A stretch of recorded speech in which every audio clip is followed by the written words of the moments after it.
कहानी की शुरुआत होती है एक डेंजरस क्रिमिनल से जिसका नाम होता है फ्रैंक मॉरिस।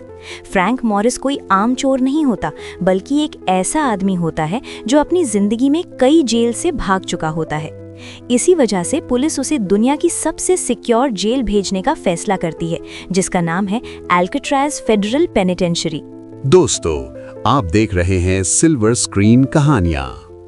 ये जेल समुंदर के बीच एक छोटे से आइलैंड पर बनी होती है और यहाँ से भागना ऑलमोस्ट नामुमकिन माना जाता था, क्योंकि अगर कोई कैदी जेल से बाहर भी निकल जाए तो उसके सामने ठंडा और खतरनाक समुंदर होता है। जब फ्रैंक मॉरिस को बोट के जरिए अल्काट्राज़ आइलैंड पर लाया जाता है तो गार्ड्स उसका नाम और रिकॉर्ड चेक करते हैं।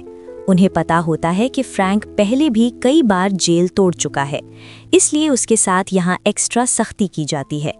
फ्रैंक को पूरी तरह चेक करके उसके कपड़े बदले जाते हैं और फिर उसे एक छोटे से सेल में बंद कर दिया जाता है। जेल का एनवायरनमेंट बहुत ही सख्त और डिप्रेसिंग होता है। हर तरफ गार्ड्स होते हैं, हर जगह कैमरास और रूल्स इतने स्ट्रिक्ट होते हैं कि छोटी सी गलती पर भी सख्त सज़ा मिल सकती है। जेल का वार्डन भी बहुत ही खतरनाक और सख्त इंसान होता है। जब फ्रैंक की उससे पहली मुलाकात होती है तो वार्डन उससे सीधा वार्निंग देता है। वो कहता है, ये अल्काट्राज़ है और यहाँ से कोई भी जिंदा भागकर नहीं गया।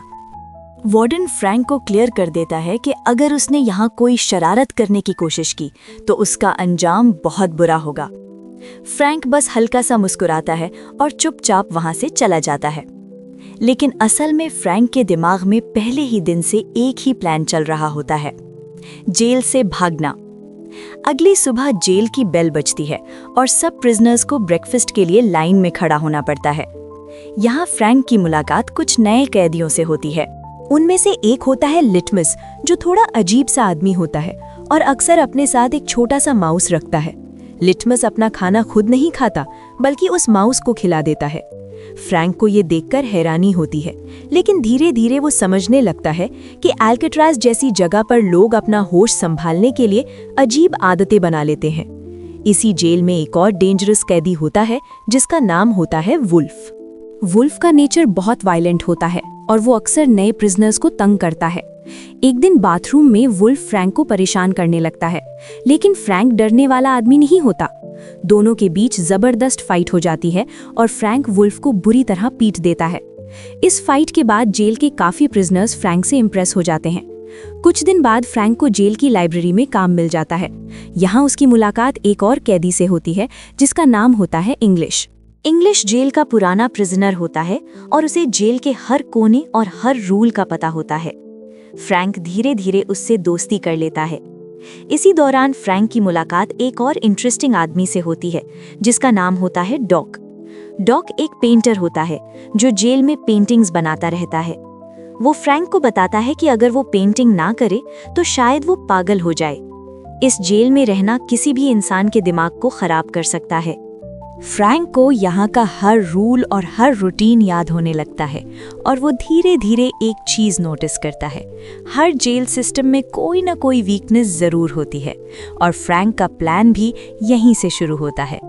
एक दिन फ्रैंक अपने सेल में वेंटिलेशन के पास एक छोटी सी जगह नोटिस करता है। वो दीवार को थोड़ा सा नॉक करता है और उसे महसूस होता है कि दीवार का सीमेंट थोड़ा वीक है। उस वक्त फ्रैंक के दिमाग में एक डेंजरस आइडिया आता है। अगर वो धीरे धीरे इस दीवार को तोड़ दे तो शायद वो वेंटिलेशन शाफ्ट तक पहुंच सकता है और वहां से छत तक भी। लेकिन प्रॉब्लम ये थी कि उसके पास कोई टूल्स नहीं थे, इसीलिए फ्रैंक छोटी छोटी चीजें कलेक्ट करना शुरू करता है। एक दिन वो छुपकर एक नेल क्लिपर चुरा लेता है। आम लोगों के लिए ये एक छोटी सी चीज होती है, लेकिन फ्रैंक के लिए ये एक टूल बन जाता है और अब उसका प्लान ऑफिशियली शुरू हो चुका होता है। वो धीरे धीरे अपने सेल की वेंटिलेशन वॉल को स्क्रैप करना शुरू करता है। नेल कटर और छोटी छोटी मेटल चीजों की मदद से वो हर रात थोड़ा थोड़ा सीमेंट निकालता है। दिन में गार्ड्स को शक ना हो इसलिए वो उस होल को कार्डबोर्ड और पेंट से कवर कर देता है। कुछ ही दिनों बाद फ्रैंक को पता चलता है कि उसके बिल्कुल पास वाले सेल्स में दो भाई भी रहते हैं। उनका नाम होता है जॉन एंगलिन और क्लैरेंस एंगलिन। दोनों छोटे मोटे क्रिमिनल्स होते हैं और फ्रैंक की तरह वो भी यहाँ से भागना चाहते हैं। फ्रैंक उन्हें अपना प्लान बताता है और तीनों मिलकर काम करने का फैसला करते हैं। अब हर रात तीनों अपनी अपनी दीवारों को धीरे धीरे तोड़ते हैं। ये काम बहुत रिस्की होता है क्योंकि अगर गार्ड्स को थोड़ा सा भी शक हो जाए तो उनकी जिंदगी खत्म हो सकती है। लेकिन किस्मत से उन्हें एक और एडवांटेज मिल जाता है। जेल में रोज शाम को 1 घंटे के लिए म्यूजिक प्रोग्राम होता है जिसमें प्रिजनर्स इंस्ट्रूमेंट्स बजाते हैं। इस म्यूजिक की आवाज की वजह से वॉल तोड़ने की आवाज गार्ड्स को सुनाई नहीं देती। इस तरह कई महीनों तक वो क्वाइटली टनल बनाते रहते हैं। आखिरकार एक दिन वो वेंटिलेशन के पीछे वाली यूटिलिटी कॉरिडोर तक पहुंच जाते हैं। ये जगह जेल के सेल्स के पीछे एक सीक्रेट सर्विस एरिया होता है जहां गार्ड्स कम ही आते हैं।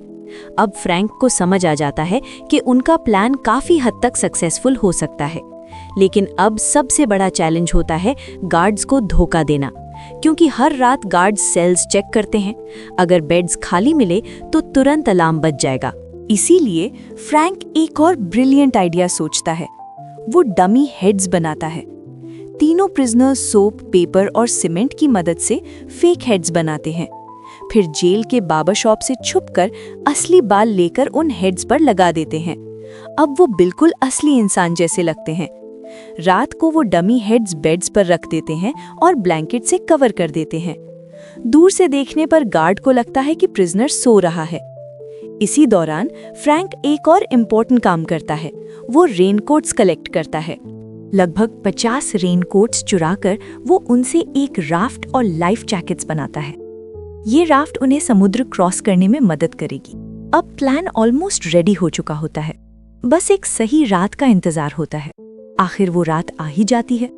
1962 की एक अंधेरी रात को तीनों प्रिजनर्स अपने प्लान को एग्जीक्यूट करते हैं। सबसे पहले वो डमी हेड्स बेड्स पर रखते हैं ताकि गार्ड्स को शक ना हो।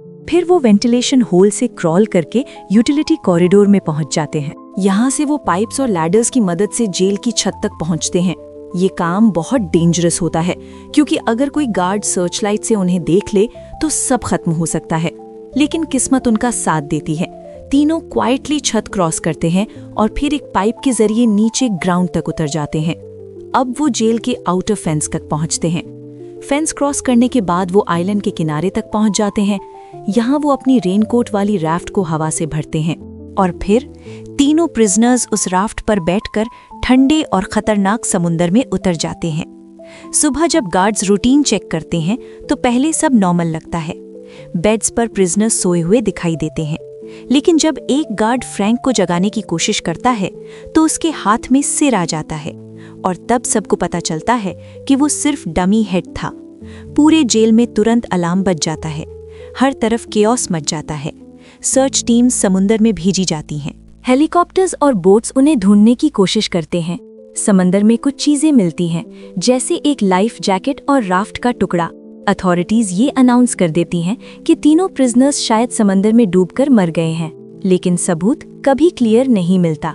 आज तक कोई नहीं जानता कि फ्रैंक मॉरिस और एंगलन ब्रदर्स सच में मर गए थे या वो सक्सेसफुल एस्केप करके कहीं नई जिंदगी जी रहे हैं। इसी मिस्ट्री की वजह से ये एस्केप हिस्ट्री के सबसे फेमस प्रिजन एस्केप्स में से एक बन जाता है और कुछ अरसे बाद एल्काट्राज फेडरल पेनिटेंशियरी को परमानेंटली बंद कर दिया जाता है। फिल्म यहीं खत्म होती है, लेकिन फ्रैंक मॉरिस की कहानी आज भी एक मिस्ट्री बनी हुई है। दोस्तों, वीडियो पसंद आए तो लाइक एंड सब्सक्राइब करना मत भूलिएगा।